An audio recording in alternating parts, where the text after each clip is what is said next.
Hello and welcome to this special edition of Rappler Talk. I'm Maria Ressa. Joining us today is a man who wears many hats and has great impact through them. We first knew him as the president, RFM Corporation president and CEO. Then he began a program that is highly successful in putting together entrepreneurs Go Negosyo program, and he is now the presidential advisor for entrepreneurship. Please welcome Joey Concepcion. Very nice to have you today, Joey. Good afternoon, Maria.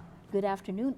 Tell me exactly what you do as the presidential advisor for entrepreneurship. Well, it's just consistent of what I was doing during PGMA's time, as I was also given this job.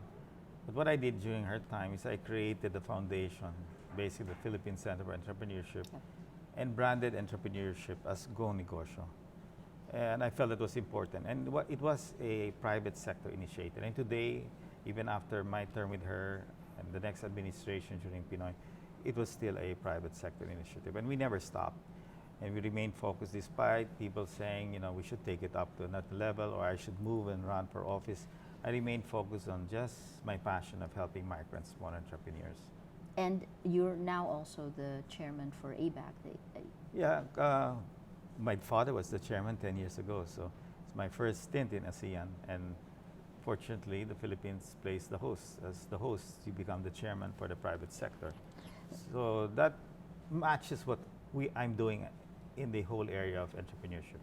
So when you're looking at entrepreneurship right now, your two key priorities, what are they? Well, first, if you look at the level of poverty in this country, it's extremely high. My last count is it's gradually improving. We're at about 22-23% from a high of 27%. So the poverty index is going down. But we're still very far from countries like Indonesia, Malaysia, of course Singapore and Brunei, forget them, but they're really up there. But Thailand, Vietnam is much lower in poverty index. So we have to improve, and right. my role as an advisor is to focus on the key elements and basically the micro and small entrepreneurs, which is about 99.6% of the business sector. The 0.4%, which is the large corporations, and maybe about 0.01, it would be the medium enterprises, right. Really have to look at how they can help the micro and small entrepreneurs. So we're focusing on basically three elements in my role as an advisor. Mentorship. That is a really big program. And together with Secretary Mon Lopez and DTI, we've started Mentor Me. Actually, Mentor Me started when he was already in Go Negosyo. Right. So now that he is Secretary of Trade, the entire DTI organization is still there. So we are just bringing the private sector support in terms of mentoring many of those micro and small entrepreneurs. And what is the challenge there? Many of them have not even finished high school or college. So it's too late to get them re-educated. So right. What we call lifeline advice. So people are being advised, trained for the 10-week program, and constant mentoring is needed. That is very important. And the next thing that the government has to do is move away really from all of this conditional cash transfer and try to devote gradually over the next couple of years more money towards people who are helping themselves. Teach a man to fish. That's or a right. woman to fish, yeah. Yes. And that is important. So aside from mentoring, programs like the Shared Service Facility of DTI, the SETA program of DOST, and the farm modernization of Secretary Pinon have to continue.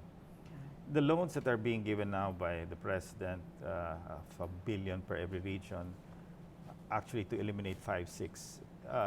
To me, the purpose there is not just to eliminate 5-6, but to really put more money to the hands of micro and small entrepreneurs. But the more important thing here is they should not be very strict with the collaterals, because the problem with micro and small entrepreneurs, they do not have the collateral to be able to borrow money. Correct. And the third leg is inclusive business.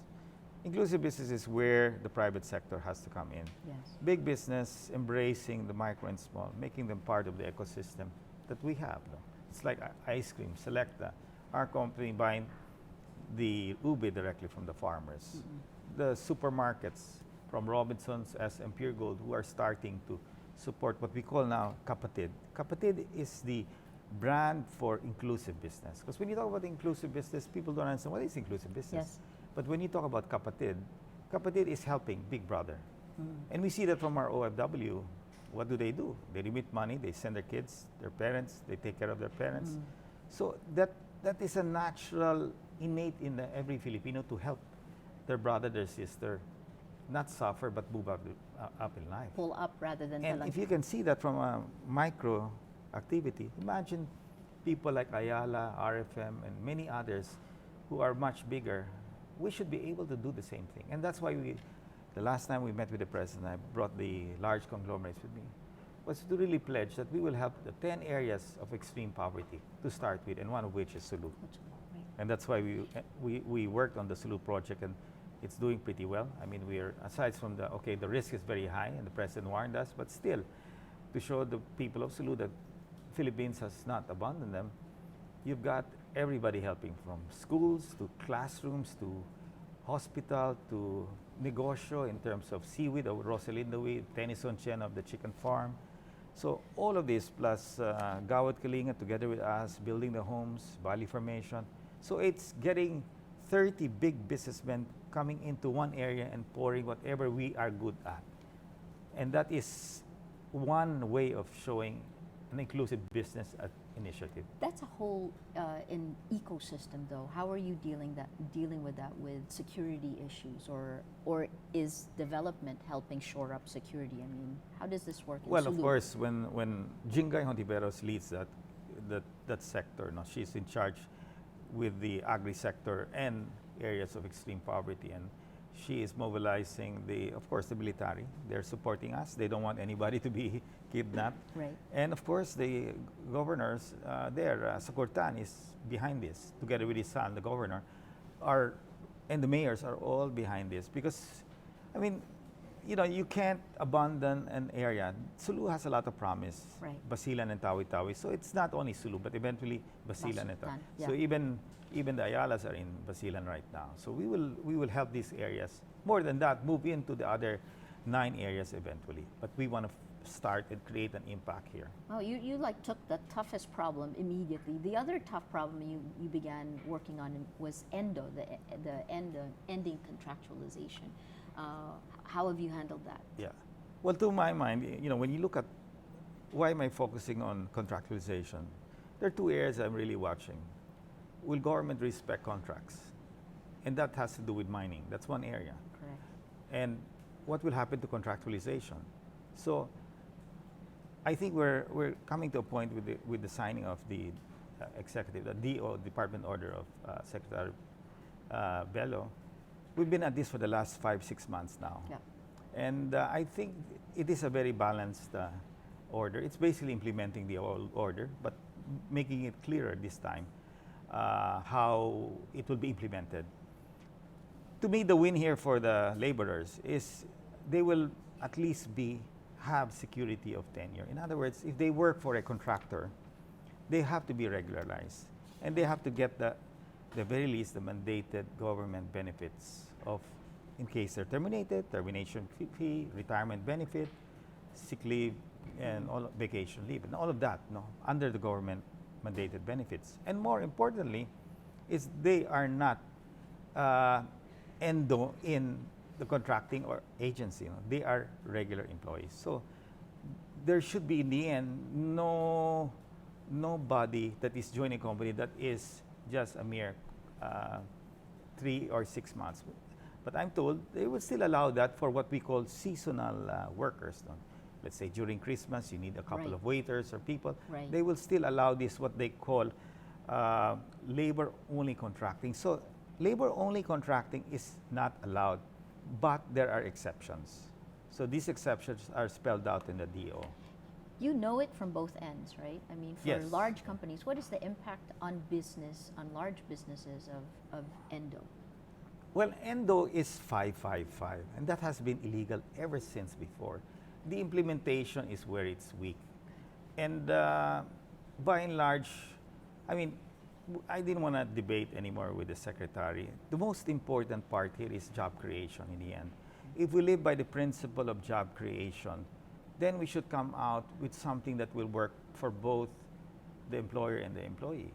And I think by and large, this DO addresses some elements. Of course, I've been telling the private sector, it's not perfect. But then let's take a look at it from the inclusive side. In other words, as big businessmen, if we really want to help also these employees, then maybe let's live with it, because the benefit aside from security of tenure is, at least they're getting some benefits that rather than no benefits at all. No? So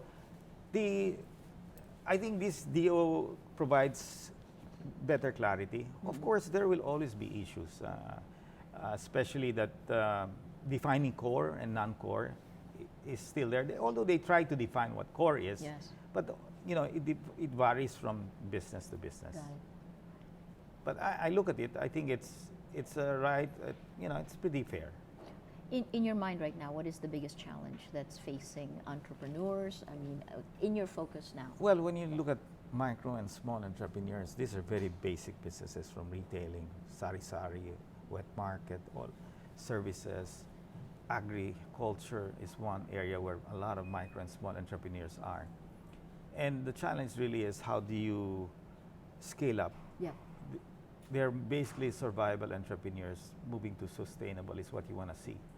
And that's why this program of mentoring and government intervention, to my mind, and inclusive business of the private sector is very important. As we mentor them, you're able to provide them financing or lending them equipment under what they call the shared services facility, or Right. the DOST program of setup, which is also giving them equipment, and they will pay it over 3 years or something like that. So all of these interventions has to happen together with mentorship. Got it. On the long term, education is still key. In other words, to me, you have to bring about innovation and greater creativity with a lot of Filipinos. And that comes not just going to school, but having quality education. Yeah. So if your teachers are not good mentors, what will that result to? No? And so in this mentoring program, we try to ensure that the mentors are good. No? In some ways, we're having to deal with moving quickly, simultaneously, manufacturing services, value-added services to technology. I mean, with technology coming in, as we're just getting this off the ground, what impact do you see technology having? Is it a plus or a minus? Well, unfortunately, our weakness here is definitely not in technology. I mean, our strength is really in labor and service. No? That is our core strength, and that's why you see us dominating the OFWs. I mean, we control that market, from maritime to service to health to whatever. Domestically, you see that in manufacturing, all the electronic businesses are passed on to us because basically labor is cheap. The challenge is, how do you now upgrade that type of service from a pure call center, which is under threat due to artificial intelligence down the road, through, so I think it's step by step. So it all goes back to really strengthening that educational system that we have. It's really an expensive and a long-term approach, no? But that has to be done while you have what I call the lifeline approach. No? Right. And that's where mentorship comes. It's not something that, I mean, you and I, we have mentors. We hire them. We can pay them, you know. These people can't do that.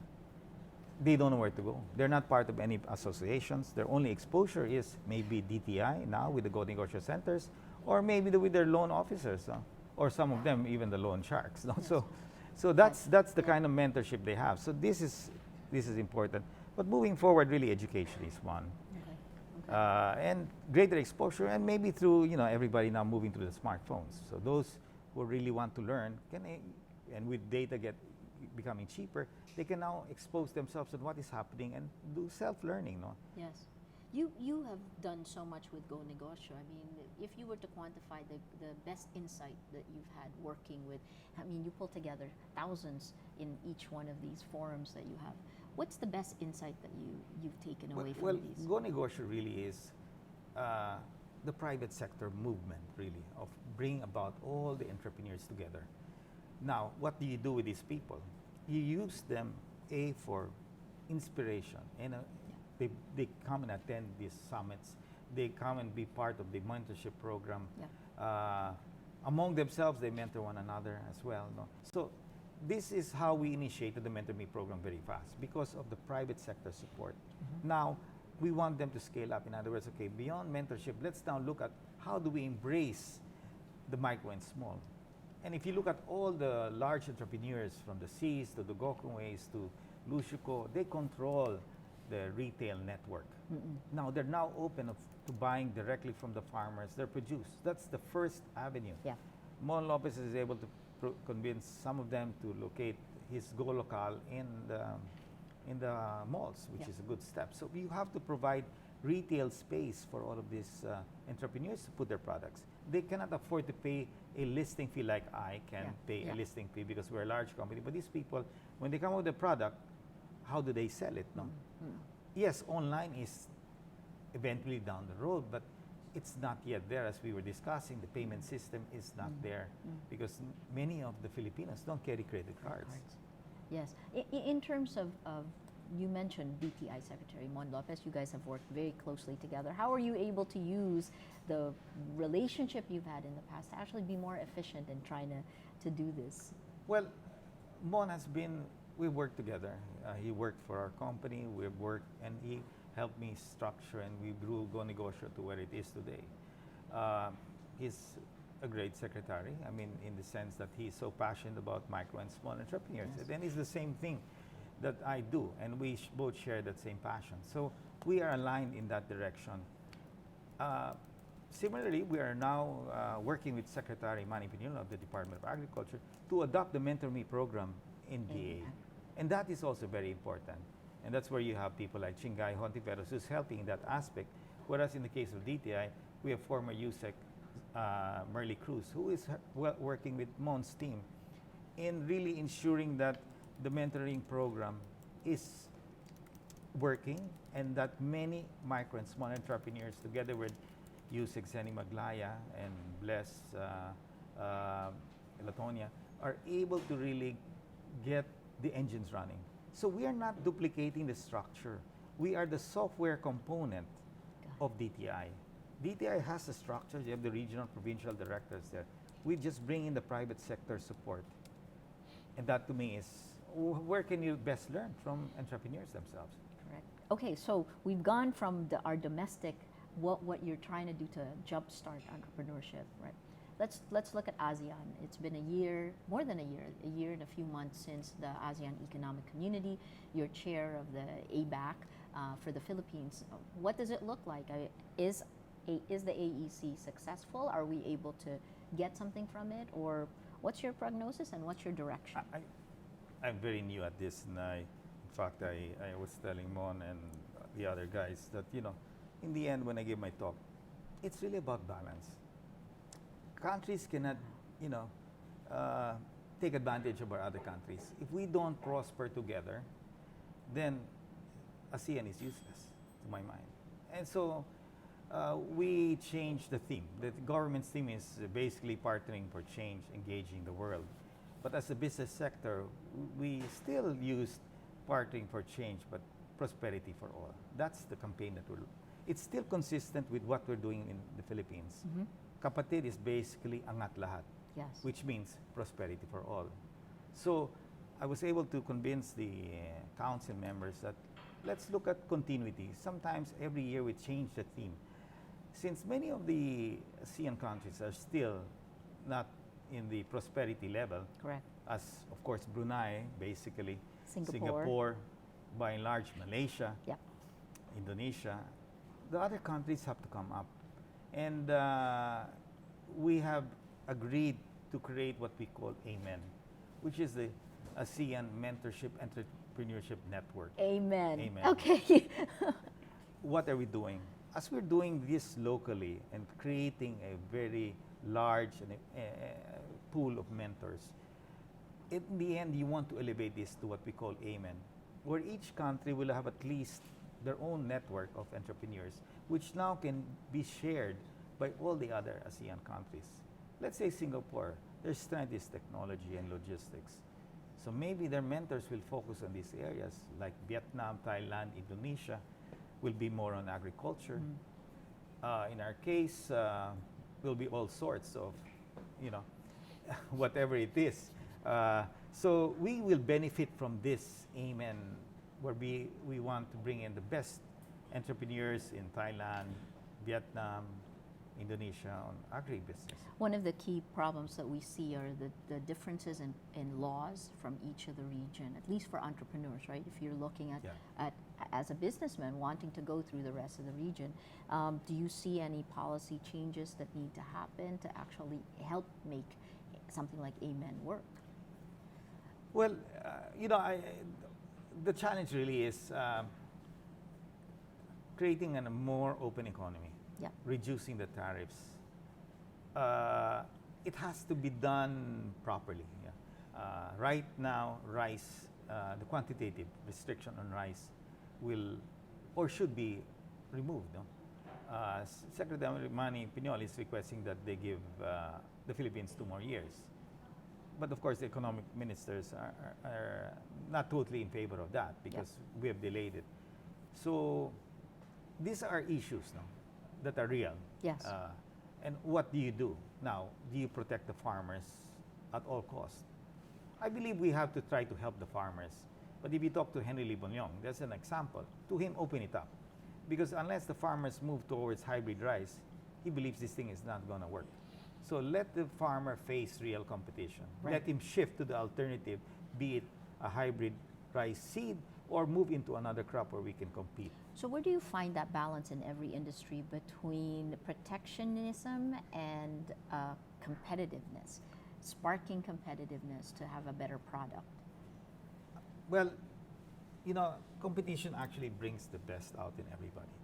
But I understand that when you're in the micro and small category, and when you own 3 hectares of land, what do you expect? Yeah. Land reform actually has somehow weakened the entire agri-sector. But it's done. It's there already. Yeah. So how do you change it? In a way that maybe Secretary Piñol is right. But then again, what is your roadmap? How long do you need? What is the plan to be able to make these rice farmers competitive? If there is really no plan, then it won't work. You're just delaying the ultimate that will really happen. Sometimes competition forces people to be better or lends them to greater level of poverty. Right. So, or you could argue that competition then will have its creative destruction. If you can't Correct. compete, you're either gone. Yeah. In the same way in big business, either I continue to supply ice cream or somebody takes my place. Correct. I mean, that's life. But then again, I understand that these people are different. They're really struggling entrepreneurs. So do we throw them a lifeline of 2 years, or do we allow them to just disappear? So it's a balance. Yes. How do you strike that balance? I really don't have the answer. So I believe somewhere along the line there should be maybe a period of either you switch to this program, move into increase your productivity, or plant something else. But we're giving you maybe not 2 years, but maybe 1 year. Yeah. Some approach, not too long. Well, your view is perfect for this question, which is for a long time, the benefits of the liberal market policies have benefited too small a number of people. And this is part of the reason President Duterte has actually been elected, right? There's anger that there isn't enough inclusive growth. How, in your mind, what things now will you do to be able to do that? You're bringing together big business and entrepreneurs. Well, can we get big business to take less so that more of the MSMEs can have a little bit more? How do you put this together? Big business at this point in time has the capital, has the skill level.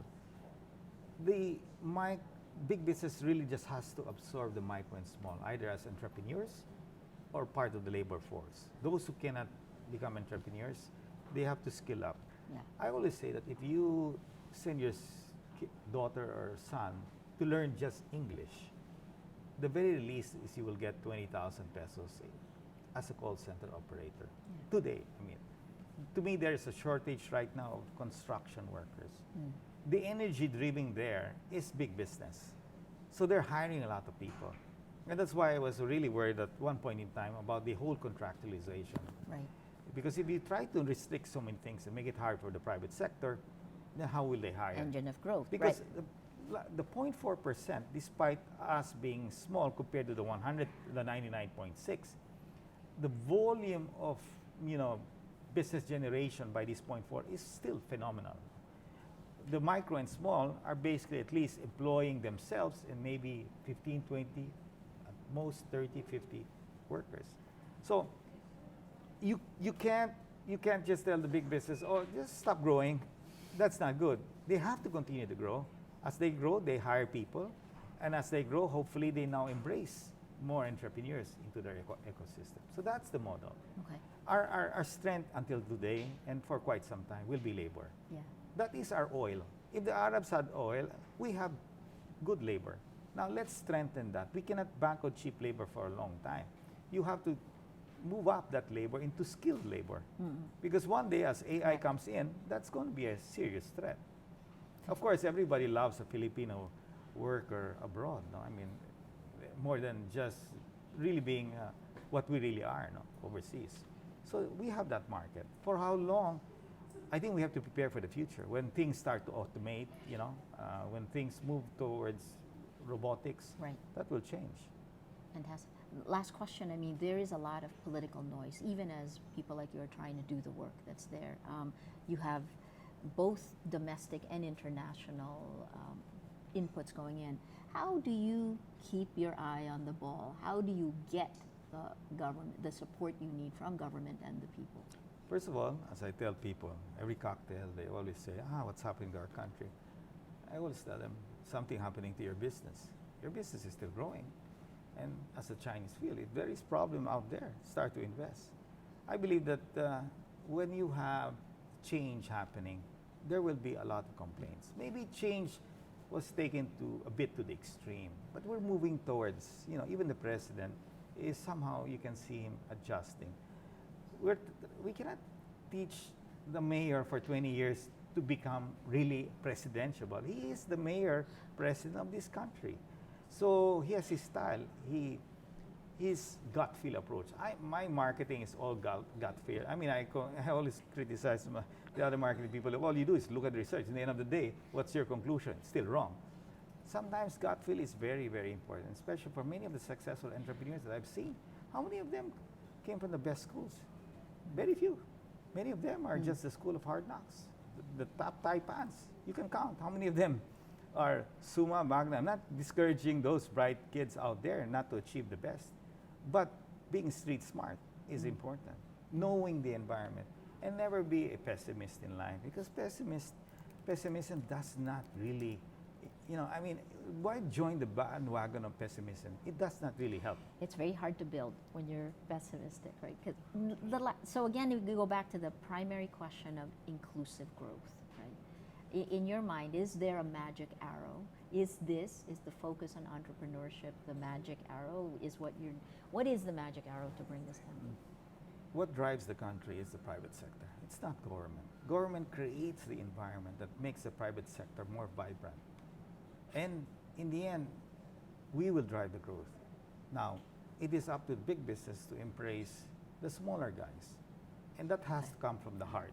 I can't create a law, or the government can create a law that, hey, you guys, I will give you more incentives to help the poor. No, that has to come from the heart. If we really want to see change in this country happen, then change has to come from the heart and not be forced. And that's what we're trying to do. Really come from the heart. And in the end, it will help us. Like today, sari-sari stores, Coca-Cola, Selecta, as we have the sari-sari stores. For the first time, we put an ice cream freezer in there. Our sales are up by 20% in the sari-sari stores. But the guy is making 20% more. Yes. So as you help these people at the bottom of the pyramid and they improve their incomes, we will also do much better. Right. So imagine the poverty index going lower and lower. That will benefit the larger corporations. It is to our interest also that that cycle continues. It is not, I'm really against corporate social responsibility and all of these things. Really, if we have to really look at inclusive growth, really embracing the entrepreneurs. And for example, SM, they have a good program with Toto Barcelona called Harvest. They are teaching the farmers on, you know, how to plant, what crops to plant. In the end, they provide that avenue for them to sell in their own stores. And eventually, more and more supermarket owners will follow that model. So we need thousands of models like this. And that's why that is one initiative that Conegosio is pushing. Ripple. We're coming out with a book on showing 80 inclusive businesses that are ongoing right now. So we have to really encourage Fantastic. that. So this now really is my last question, because every time we chat, there's more. Right now in the Philippines today, there are alternate realities that we're seeing, right? There are the people like you, like Mon, the numbers are coming in, there's greater foreign direct investment, optimistic, vibrant. Then there are those who are afraid, who point to human rights violations, alleged extrajudicial killings. How do we bring this together? Because again, that kind of, this alternate realities, that isn't actually benefiting either one. How do you bring it together? Well, I mean, if we believe that this president was divine enlightened and he happened to be the president, and if we are Catholics who believe that, there must be a meaning to all of this, then let's see what happens. Sometimes it's very difficult to say it's wrong. No? Yes, there are mistakes. Everybody makes a mistake. I mean, and I make mistakes. Then you adjust. If you adjust, then that makes you a much better leader. So let's allow it to play. The China call was great. Look at China today. We're friends to both. They're now bringing in the tourists. They're bringing the investments. They're allowing our exports to come in finally. So that's an opportunity. So again, maybe in the areas of these extrajudicial killings, we don't even know if that's true. It could be, those guilty of not wanting to be in that list is maybe part of the whole liquidation squad. So you really don't know. We're all just surprised that the level of drugs all over the country is pretty massive.